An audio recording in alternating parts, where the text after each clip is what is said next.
Hello very much. Welcome back to the channel. Today, I'm going to be breaking down UFC Shanghai. It starts at 2 in the morning, which would typically be pretty tragic for me.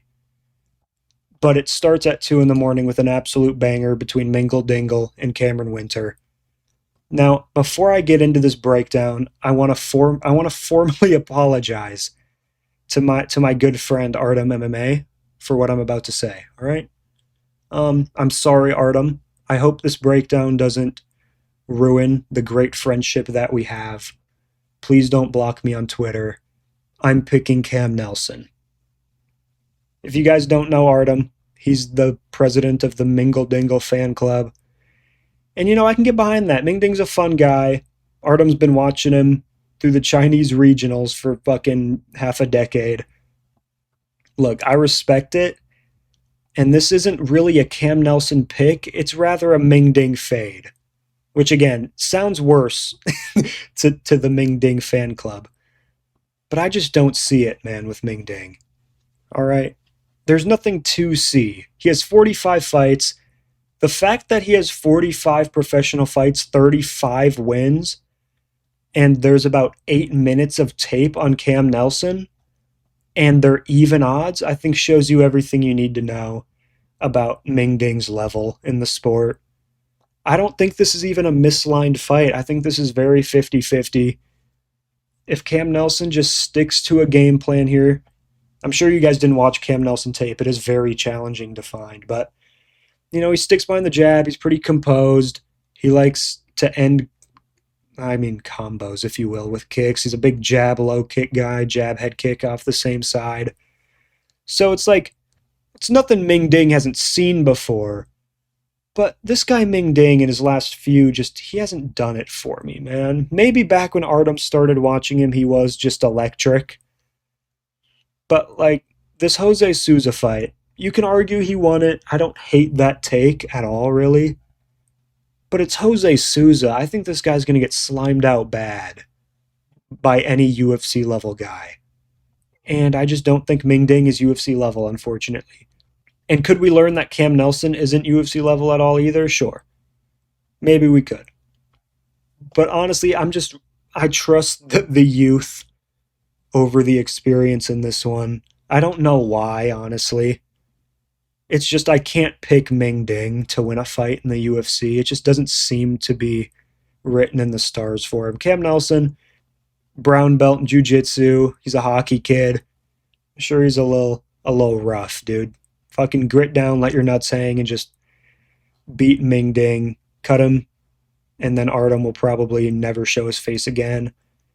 And that's just a small price we got to pay for me to get a sweep on this card. We got to start it out with Artem MMA contemplating calling the number. Not the gambling hotline number, the one that Logic was talking about. That's the number Artem might be calling. Give me Cam Nelson, I guess if he wins. No, honestly, I think this fight's going to be low-key shit. Give me Cam Nelson by decision. Sneaky suspicion that Cam Nelson is going to, lay on this guy for a bit. Win a crafty 29-28. Next up, another one me and Artem are split on. We have fucking Ching Chong Xiong versus... I'm 25% Asian. I can make that joke, right, guys? It's like when Mexicans say the N-word. I can say Ching Chong, bro. Taking on Julia Pastrami. I'm going to go Polastri here. She's not that good, but, Jingnan Zhang straight up made Angela Hill look like a top 5 pound-for-pound fighter in the sport. And that can't be happening. You know why? Because it's Angela Hill, right? Angela Hill, don't get me wrong, not like some bottom-of-the-barrel drone, but she was walking down Zhang. She was walking this chick down. And that's not good, because Angela Hill has negative power. I think when Angela Hill hits people, they actually regain health. That's how light she hits. And Polastri, at the very least, I think she hits harder than Hill. I think she's more athletic than Hill. I think she's more athletic than Zhang. Zhang literally throws punches like Trevor Peek, but they don't even have power. That's the crazy part. At least if Trevor Peek lands on you, it's uh-oh, you're in trouble now, buddy. But dude, Zhang's throwing these pillow hammer fists on the feet. Horrible mechanics. Julia Polastri's literally the better striker in a striking matchup. And Xiong was conceding the front foot to fucking Angela Pillow Fist Hill. So if she's not walking Hill down, I don't see her walking Polastri down either. That being said, this is probably going to be a 29-28 split decision, but I'm going to lean Polastri. Xiong, she took a long time off. Like, look at this. Look at this activity.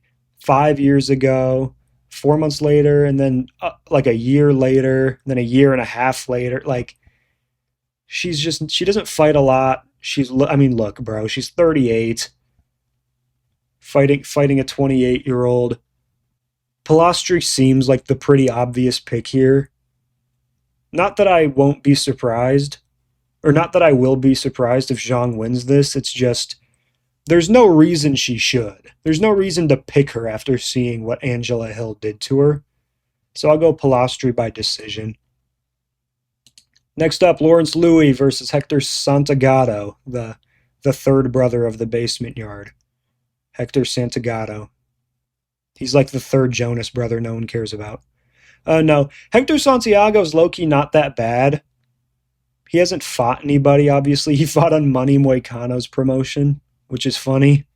Lawrence Louis looks like he's about 14 seconds away from passing away in this picture, so I'm going to hurry this breakdown up so we can get the brother some water. I'm going Louis. I'm not that confident in it, if I'm being honest. He does block punches with his fucking face, and Santiago does hit hard as fuck. So if this fight's on the feet, Lawrence Louis has good striking offense, and he can land on Santiago for sure. But he has no defense at all, and I don't think he's going to go that far in the UFC. I really don't. There's too many hard hitters in this weight class now, dude. He's just gonna... You can't defend punches like that. And I haven't seen him effectively out-grapple somebody good. Because even Sulan Grangbo, I wouldn't say he effectively out-grappled. He had like maybe a round in total of control time. He was just spamming takedowns, holding on for dear life. I wouldn't be surprised if he lost this one, honestly. I think Louis is going to have a pretty mid-UFC career unless he improves rapidly. Which, I mean, you know, he's at CKB. He's not super old. He's still young in his career. So, I mean, he's not going to be getting worse. But I haven't been impressed with what I've seen. I don't think Hector Santiago is going to be the guy to fraud check him. You know what I mean? But it's coming. The Lawrence Louis fade is coming. Go Louis. I'll go Louis sub. That seems to be what all the crafty people are on, and I don't see it, but I don't want to be the one who doesn't pick it. So I'll go Lawrence Louis sub. Maybe if Hector Santiago has no grappling, which he very well may, we have no idea what his grappling looks like. There is a world where Louis does just sub him. No, fuck it, dude. I'm going Lawrence Louis ground and pound KO. Feel like that's more his style anyway. Next up, Jack Jenkins, far hype train rolling, baby, versus Sean Woodson. I really like Sean Woodson. I've been seeing a lot of Sean Woodson hate this week. You know, people calling him a creepy little alien. People saying he escaped from Area 51. Calling him a backrooms entity. You guys are horrible. That being said, this creepy looking fucker's going to sleep. I'm going Jack Jenkins here. I can't believe he's an underdog. Not because this fight isn't challenging to pick. The dynamic of this fight is pretty clear. You know, Sean Woodson, probably volume edge on the outside, teeps, jabs. Jack Jenkins, throwing flurries every now and then with low kicks. I think this fight is going to look similar to Jack. Nope, that's not his name. Yeah, it is. Jack. Jesus Christ. Yeah, Jack Della Maddalena. That is, in fact, his name. I think it's going to look similar to JDM versus Kevin Holland. Sean Woodson just doesn't have a lot of power. Not that Kevin Holland doesn't have power. Maybe that was a bad example. But you get like what I mean stylistically. People might be crying robbery after this, even though Jack Jenkins clearly won. Sean Woodson, the problem with Woodson is he has no power. And if you have no power and you're facing Jack Jenkins, he can just throw combos whenever he wants. He ends these combos with low kicks, and somebody like Sean Woodson, if you've watched any Woodson fights. When people throw at Woodson, he shells up in that Philly shell and starts rolling his shoulders and moving his head, slipping away. That's the exact moment Jack Jenkins is going to land the most debilitating low kick we've ever seen. You know, Sean Woodson isn't like overly susceptible to low kicks from what I've seen at least, but that's because he hasn't fought somebody who's part of the main game plan for Jack is always going to be slamming low kicks. And he throws them at the end of combos. And like I said, Sean Woodson literally will like turn his back to you to roll with the shot. So if Jenkins will just throw like a 1-2-3 low kick, body shot low kick, stuff like that, those will land while Woodson's covering up. And I'm not worried about Woodson coming back with anything crazy because he doesn't have anything crazy. He's a pillow-fisted weight bully. Like, what's the point, bro? You know what I mean? What's the point of being a weight bully if you're not going to have pop? Just move up. He can do what he's doing now at 155. I don't understand what the point of cutting 900 pounds at the age of 34 is really doing for his career. But I'm going to go Jack Jenkins. Like I said, him being an underdog is strange because everyone online seems to be on him. So it doesn't even feel like I'm really picking a dog here. But I'll go Jack Jenkins by decision. Woodson's historically tough. And I don't foresee a low kick TKO here. And I haven't seen enough from Jenkins boxing to just think, oh yeah, he's going to insta-chin the fucker. Next up, Long Xiao versus Francisco Nuzzi. Can I say that on YouTube? I don't know. Long Xiao's minus 200. That tells you everything you need to know about this guy, Nuzzi. No one should be a plus 155 to Long Xiao. He's not that good. Nuzzi can strike, you know, he's a good kickboxer. If this fight's at kicking range, he'll be doing his thing. But you can't be pretty and throw your little dainty kicks at range while Long Xiao's tucking his chin and letting his nuts hang in your fucking grill and is just swinging big meaty hooks at you. So I'm going to go Long Xiao. I think he just doesn't stay at kicking range and get picked apart. You know what I mean? Francisco Nuzzi's not that bad, though. Nuzzi, whatever the fuck his name is, dude. I don't care. Long Xiao supremacy. I really like Long Xiao, honestly. He's not that good, but I like the guy. We all know he beat Garbrandt as well. He literally won every round and somehow lost. So that's the first time I've ever seen a fighter literally sweep the scorecards and lose, in my opinion. So, and we all know, people talk shit about Cam Nelson on the regional scene. They're like, oh, Canada regional scene. Ha ha ha ha. Italy regional scene? Italy regional scene. This guy's 2-1-2 in his last 5, bro. I'm going Long Xiao. Not super confident. This is like a medium confidence pick. When the fight first got booked and I was hearing stuff about this Francisco guy, I was like, low-key, Long Xiao might be in trouble, but probably not. I think Long Xiao should be able to get this one done as long as he just doesn't stay at range and get picked apart like a moron, which he doesn't do. He was having a little staring contest with Garbrandt, but it was like a weird stylistic matchup. Garbrandt was kind of LARPing as an exciting fighter again, like he's been doing recently. He was kind of cosplaying. I can't wait for Garbrandt to go cold in his next fight. Please book him. Can you sub Figgy out and give Peyton Talbot Garbrandt? Just let him chin the fucker. Anyway, next up, Ray Tsuruya taking on Kevin Borjas, a.k.a.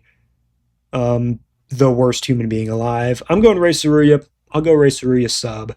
I've seen Borjas in bad positions on the ground. I've seen Ray Tsuruya out-grapple people who I think have pretty good counter-wrestling. This seems pretty straightforward. Pretty high-confidence pick. Peruvians can't grapple. Kevin Borjas is scared of combat.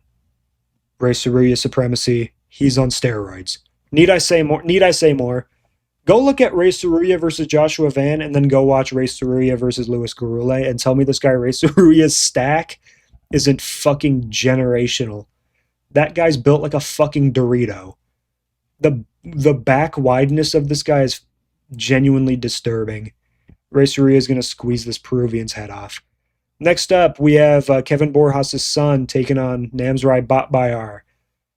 Fucking sick to have Batbayar in here, dude. He's a banger. He's a walking banger. I am going Andre Lima. I still like Andre Lima. I still think pretty highly of him, even though he did get not even embarrassed. Embarrassed in a way, in like a roundabout way, but kind of just he kind of got Ian Gary maxed by Kevin Borjas. Borjas ran away from combat, won a decision. It is what it is. I guess we just kind of learned that Andre Lima doesn't know how to effectively cut the cage off. So that's good to know. But if you were wondering, he won't have to try and find Namzrai Batbayar. They're going to swing dicks in the middle. Or at least Batbayar is going to.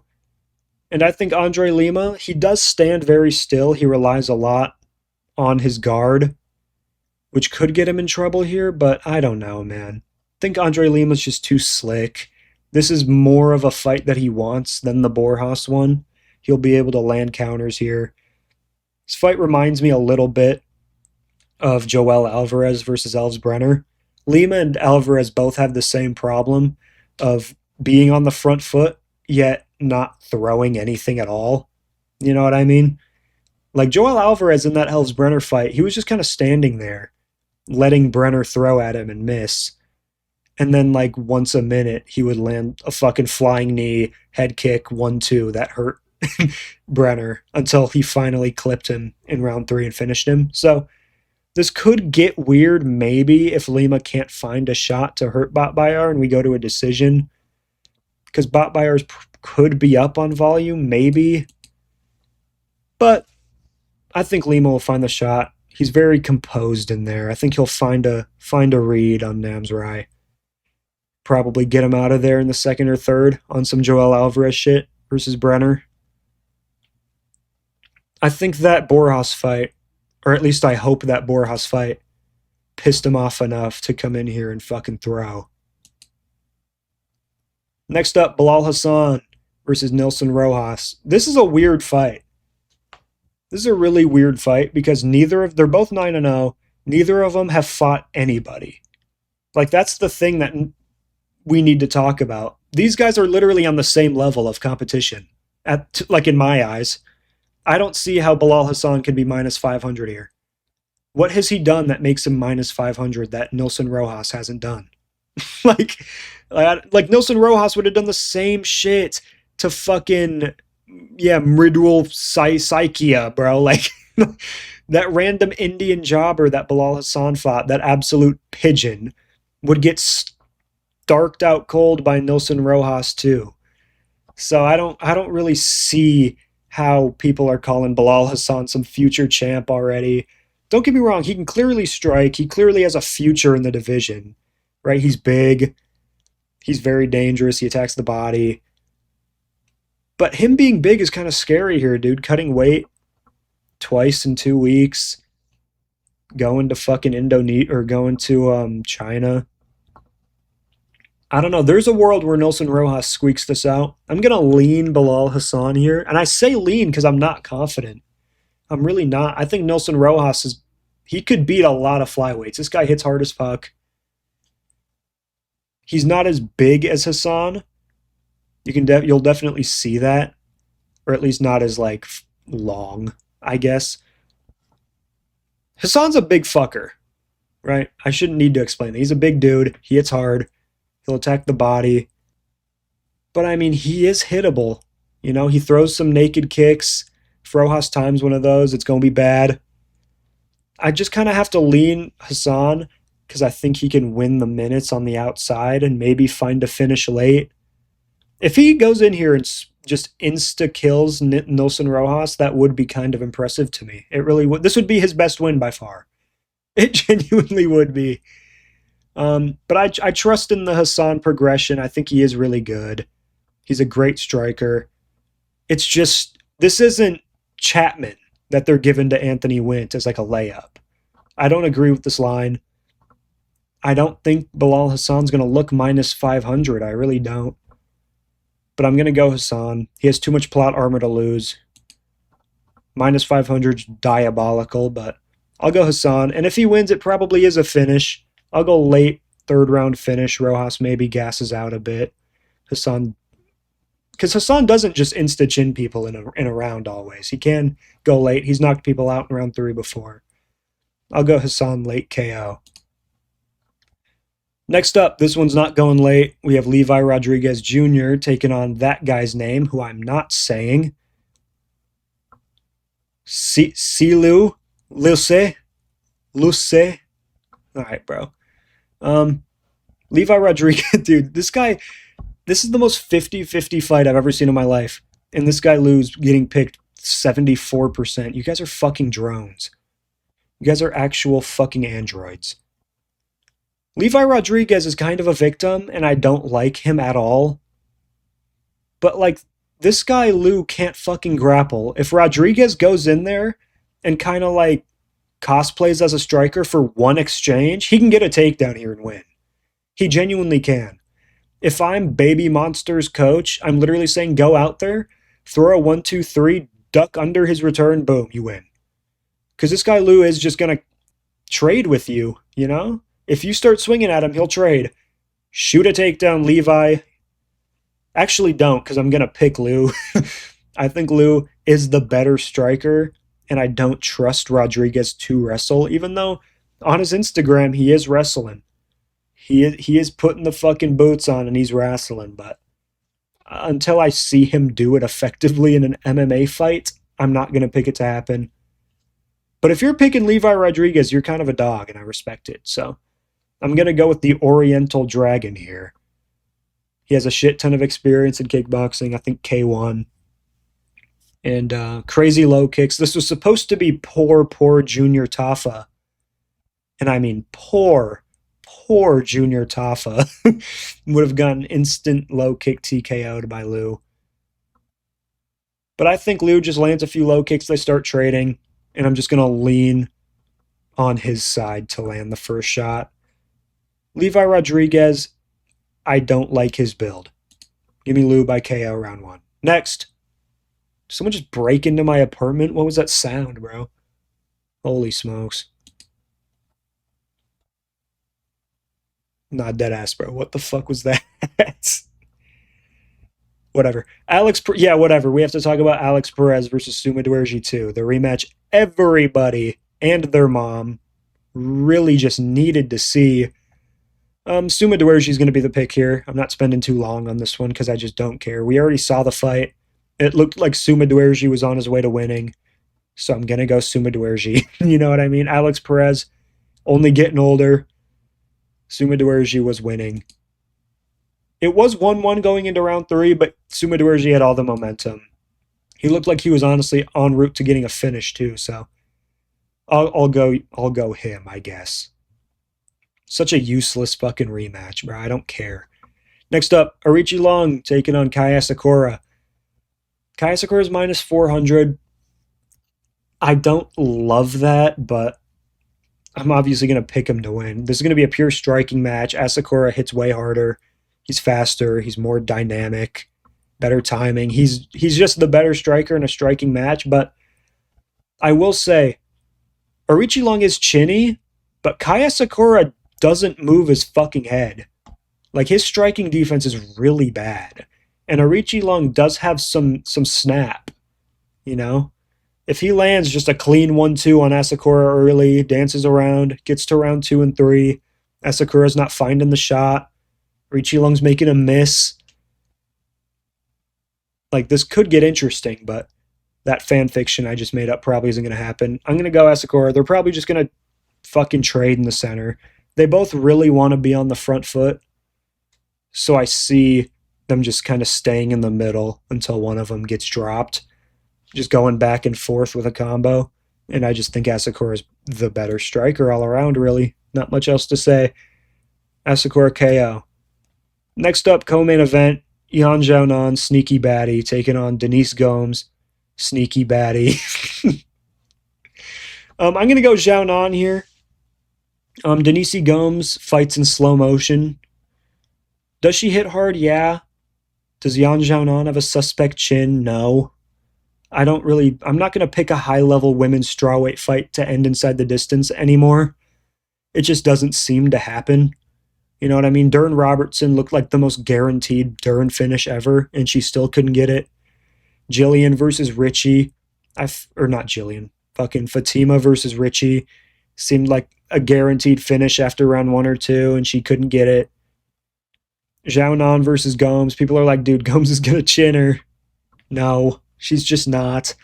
Yang Jiannao's way faster. She doesn't really do anything other than throw like a 3-2 and a 1-2 and a teep. But Gomes isn't some like technical maestro that's gonna like pick up the timing, slip, bang, 1-2 body shot, knee up the middle. You know what I mean, dude? This isn't fucking Alex Pereira, dude. It's Denise Gomes. She fights really slow. I think the kicks of Xiaonan are gonna work. And if this is even somewhat close, she's winning a decision. So I'll go Yan Xiaonan decision. Again, not much to really talk about. Both of these two can't grapple, and they lose to good grapplers, so it's going to be a striking match. And Xiaonan, I just think, is faster. Doesn't hit as hard, but Gomes throws like slow motion low kicks that Xiaonan's probably going to catch on to and land. You can see her knocking her down with like a 1-2 as she's on one leg. Because Gomes throws a lot of like half committed shots. So does Sean Woodson. I didn't mention that, but Woodson throws a lot of like feelers out there. Kind of like Kevin Holland against JDM, and that's where JDM slipped, landed a big combo, exited out safe. Xiaonan's not going to do that, but she can capitalize when Gomes is standing in elbow range on one leg like a dumb fuck. So I'll go Yan by decision. It's probably close, or closer than it should be, but whatever. On to the main event. Cousin Umar taking on Suk Yadong, the Kung Fu Kid. Hi, bud. I'm going Umar. Umar is going to get this done. He's going to cuddle fuck him. Song Yadong, he has a good first round against good people, but then after that, they're kind of like, wow, this guy doesn't really do anything. He's kind of an athleticism merchant, an explosiveness merchant. And when you're fighting somebody like Umar, if you don't just randomly nuke him out cold, you're not just going to use your athleticism and explode out from bottom. You know what I mean? Song Yadong's not good enough. Life and death with Henry Cejudo. A real contender like Peyton Talbot would never lose a round to Henry fucking Cejudo. And that's what I mean, dude. Yadong, he just, after round 1, looks very mid against the high level of bantamweight. And Umar, he might be the best bantamweight in the world. You know what I mean? People seem to figure Yadong out pretty quick. I don't like his chances here.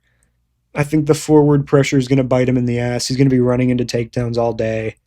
He has a nice gilly, and we all know the Dagestanis love to shoot head outside singles, so is there a world where Song Yadong guillotines him? Of course fucking not. No, there's not, dude. That's all they're drilling in this Umar camp. They've been drilling this since he came out of the womb, teaching him how to shoot head outside singles and avoid the gilly. Yadong has a nice gilly, but Umar, like I said, he's been dealing with this his whole life. You're not guillotining a Dagestani. They know how to stop it. I'll go Umar. I think it's optimistic to think he's going to get a finish here. Shout out Kunith. I really appreciate your optimism, buddy, but I'm sorry to shit on your parade, but that's not happening. Umar's hugging this guy for 25 minutes. And it's just going to probably be a shit fight. Not exactly a barn burner, huh, folks? Anyway, I think that's all I have to say for today. Like, subscribe, whatever. Follow the Twitter, please and thank you. And I know I haven't made a recap video in a while. I promise I do like making them. I'm just a busy guy. I just lied under oath on my YouTube channel. I'm not busy. I'm just lazy. That's why this video is coming out Wednesday night. Sorry. But at the very worst, I'll see y'all next week. I think it's Hooker versus Parnas, whatever the fuck the kid's name is. We're picking Hooker by sub.